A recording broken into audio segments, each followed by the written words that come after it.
আমি বানালাম গোলাপ ফুলের পাকোড়া। কি গোলাপ ফুলের পাকোড়া? এরকম সুন্দর লাল লাল গোলাপ ফুল দিয়েই বানিয়ে নিলাম আজ এই সুন্দর রেসিপিটা। ভাই রে, বেঁচে থাকতে আর কি কি দেখতে হবে কে জানে।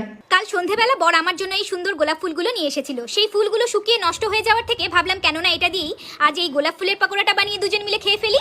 ভাগ্যিস দাদা গোলাপ ফুল এনেছিল, যদি বাজার থেকে চকলেট ফ্লেভারের কদম ফুল আনতো তাহলে তো ওটা দিয়েও পাকোড়া বানিয়ে ফেলতো। এই ওটা দিয়ে পাকোড়া বানালে তো দাঁত দিয়ে ছিঁড়তে পারবে না। আজকে বানিয়ে নিলাম জবা ফুলের পোলাও। গাঁড় মেরেছে, জবা ফুল দিয়ে পোলাও? এমন একটা পোলাও যেটা আশা করি তোমরা আগে কোনোদিনও খাওনি। সত্যিই খাইনি, আর আগামী দিনেও যে এই সমস্ত বালছাল মার্কা রেসিপি খাবো না তাতে কোনো সন্দেহ নেই। 10 টাকার জবা ফুল কিনলে এরকম একটা সুন্দর রেসিপি বাড়ি। আজকে আমি বানালাম গোলাপ ফুলের পাকোড়া। কি গোলাপ ফুলের পাকোড়া? এরকম সুন্দর লাল লাল গোলাপ ফুল দিয়েই বানিয়ে নিলাম আজ এই সুন্দর রেসিপিটা। ভাই রে, বেঁচে থাকতে আর কি কি দেখতে হবে কে জানে। কাল সন্ধেবেলা বর